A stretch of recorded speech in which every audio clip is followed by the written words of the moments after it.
Hello and welcome to the next small print podcast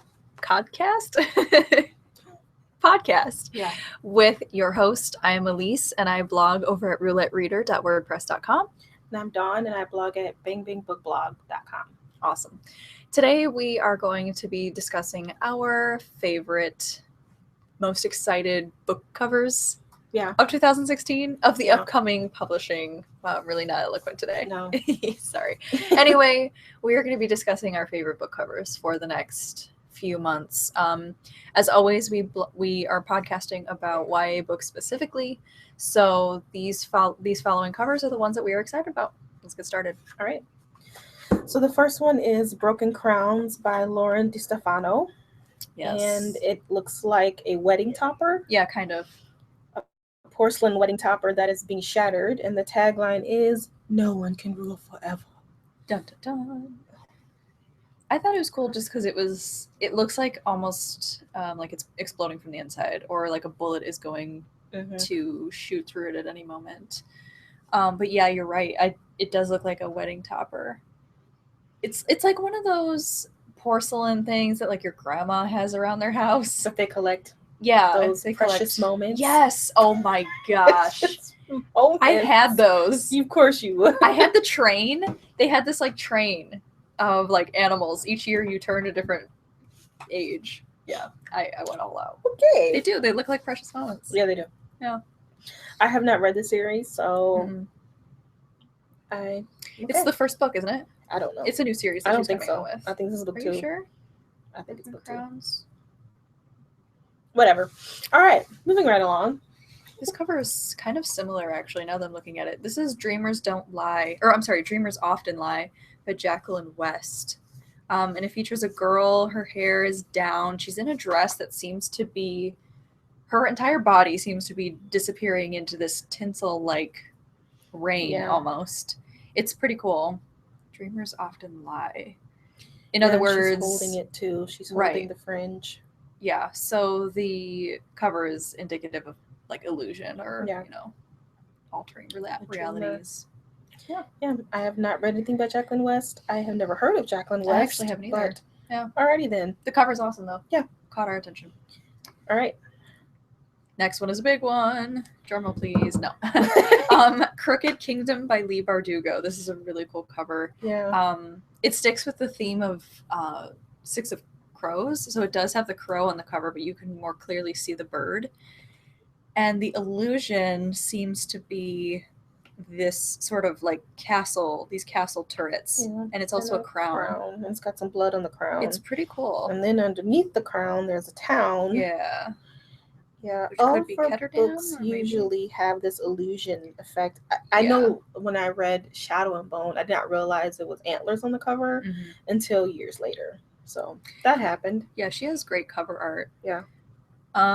So the tagline says, "When you can't beat the odds, change the game." It's pretty cool. Interesting. I'm excited for this. Yeah. Next is The Shadow Queen by C.J. Redwine, and this one has a cover of an apple, but it's black and it's oozing. So even though it's a basic apple, and we can kind of guess that it is a fairy tale theme, most likely Snow White. I did read this book, and what happens is the evil queen, she would like make people eat these apples, and it looked like a red apple, and then you bit into it and it turns into this oily whatever. That's what happens in Snow White. Okay. Yeah. Sorry, I'm not big on I figured. I was like, I'm gonna say that because she obviously doesn't know that happens in the movie. I don't even know Snow White. No, I don't know. Is it Snow White or Sleeping Beauty? Snow White. Okay. I know Snow White. I don't know Sleeping Beauty. In Sleeping Beauty, she touches the quill on the sewing. That means nothing to me. Thingy. Okay, so this is really gross. It is, and it's got some was that precipitation? Yeah, like it's been sprayed with mist. Yeah. All right, that looks good. This one is called Bright Smoke, Cold Fire. It's Rosamund Hodges' new book. She's the author of Cruel Beauty and Crimson Bound. I'm not sure. It looks sort of like a monastery or like a nunnery. That's a convent. Yeah, I'm like, that's not the right word. And they're looking down into this hole. Is that water on the other Looks side? like water. It looks like water. A very big hole. And then what I'm presuming to be the main character is in a red dress, facing away from them and facing away from the water. It's very cryptic. The tagline says, "A world burning out, a love without end." Do we know? Because her books usually, well, her first book was a retelling. I don't think her second one was. I don't remember. Crimson Bound, I believe it was in fact a retelling. I remember I did not care for it. Yeah, I first couldn't one I get through enjoyed Crimson, but I loved a lot. Cruel Beauty. And she always has like this touch of red Yes. on her covers. Yeah. And this one, the girl, her dress is, well, her dress is always red. Mm-hmm. So yeah. In every book. Yeah. Trying to look up the plot synopsis. I probably should have before. Cold fire. It's very cool though, and then the ground or the floor itself is like a metal like panels almost with like carved out artwork.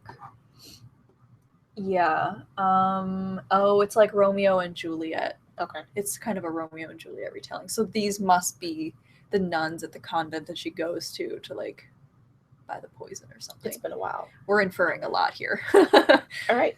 Yeah. Next one is A Million Worlds with You by Claudia Gray. This is a very cool cover. There is a lot going on here. Yeah, it's indicative of her other covers where the top world is one thing and then underneath it is a totally different. It's the alternate universe. What town is this? That this looks like the Colosseum. Yeah. Oh, yeah. I was going to say that looks like St. Paul's Cathedral, but this is probably Italy. That could what's be this bridge? That looks like a French bridge.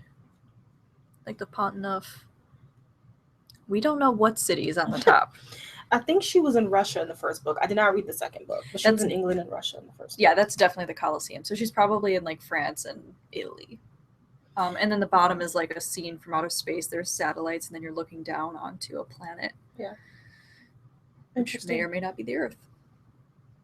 We don't know. We do not know. It's alternate universe. Indeed. She travels through time. This one is called And I Darken by Kirsten White. It's like a dagger going through what looks like a peony. It's purple. It's shattering. It's really pretty. It's black background with like a beautiful, vibrant purple flower. Elise chose this one. Violence destroying the innocent. Through yes, covers. we have very, very different tastes. Because I like books with... Another book that I really like is A Fierce and Subtle Poison because the font is cool, it has cool artwork.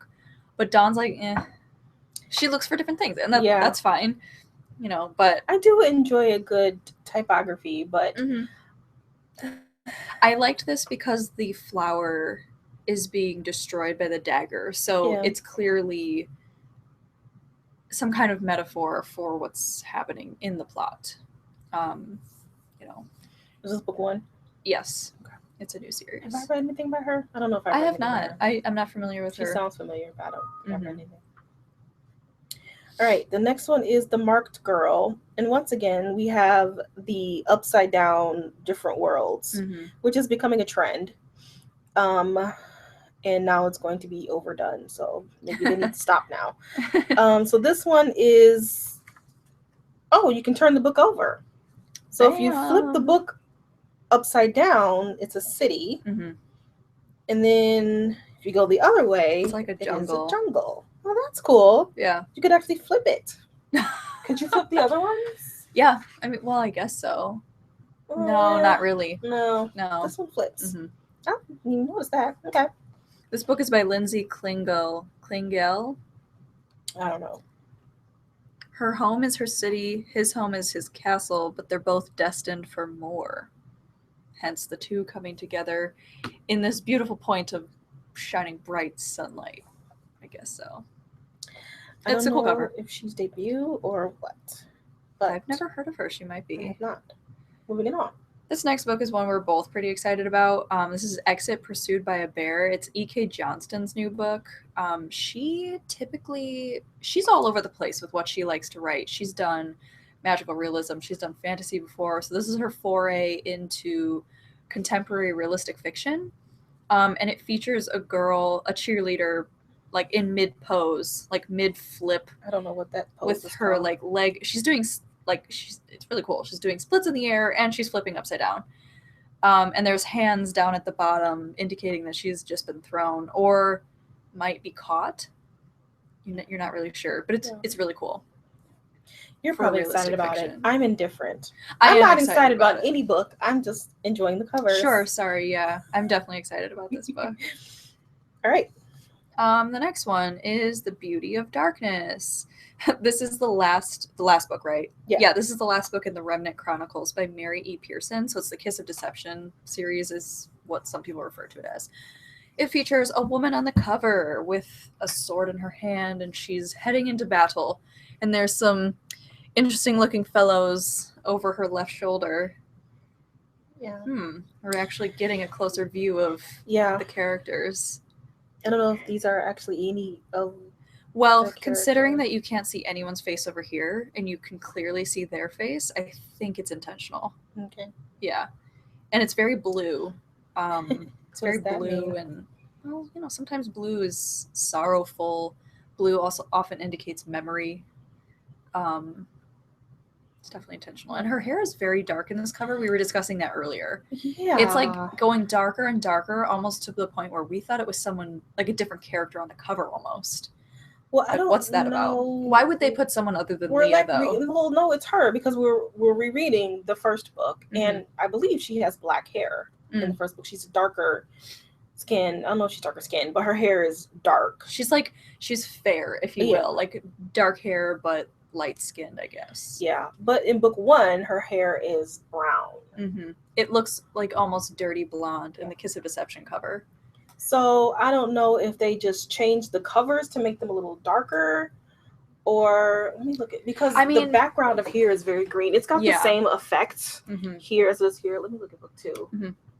Well, and also it could be, this is just, I don't even know if I should even say this, but she's moving from a particular location in the former United States to a different location.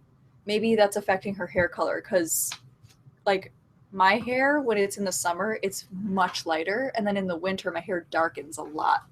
Maybe that's what's happening to her. Not really. It's a third book, again. She's obviously not in the same place. She's in a wheat field on the cover, and now she's in some kind of, like, gritty... Why are you whispering? No one else can hear you. Because I think you said spoiler. No, I didn't. Oh, God. This is our weekly dispute. I always think that Elise is saying spoilers. Not. Again, and I have a different philosophy. It's book 3. Most people are generally familiar with the fact that even in the series, she has traveled into a different city and a different location in her world. That's all I'm saying. Remember, I say people don't read books until all the books come out. They do that on purpose so they don't have to wait. So some people... I do not care. Oh, God, you're going to get hate mail. That's fine. Those are opinions of Elise and not Yes, Dawn. those are my opinions. All right. Yes, traverse our podcast with care. This one is First Life by Gina Showalter. I've never read anything by her, so I'm not sure. I think it's fantasy. It looks fantastic. It does. We have what looks to be a sand... What are those called? An hourglass. An hourglass, thank you. Where you turn it and it bobs the sand through in a different way. One side looks to be like a darkish city. The other side is more bright and vibrant. There's a little bit more vegetation. What does the tagline say? Oh, step 1, you die. Okay. That's a heavy promise. So this one's really cool. She's very stark, and there's a lot implied by the cover. So, all right. Yeah. And the next one is A Court of Mist and Fury, which is book 2 of A Court of Thorns and Roses. And we get some boobage on this one. Yes, there is. By the way, this series is a little bit sexy, for those of you who might object to said content. I am not going to talk about this one because apparently I give too much spoilers. So you don't got to be snappish. I am snappish. She's wearing kind of what she wore on the cover of the first book. There was a reason why she had to dress like that. It's not really given much more info. Again, if you've read the first book, you can infer why her attire is different. She has kind of like a tattoo, henna type thing on her hand, which might also infer some things about her transition through her own story. It looks like almost the Northern Lights up here, but then I noticed it was down here, so I don't know what that's about. And we also have a new city on the cover. Was there a city on the other one? There was something. I think it was like a forest, but yeah, we don't have the book cover here. Okay. So it's exciting times. I don't remember her having red hair. I don't either. Yeah. I thought it was blonde. I don't remember. Yeah. This is the problem with reading arcs. You like forget all of the small details that actually end up being important. I'm pulling up the old cover. Oh, okay, so she did kind of have... Can you enlarge it? I don't think she's wearing a different dress.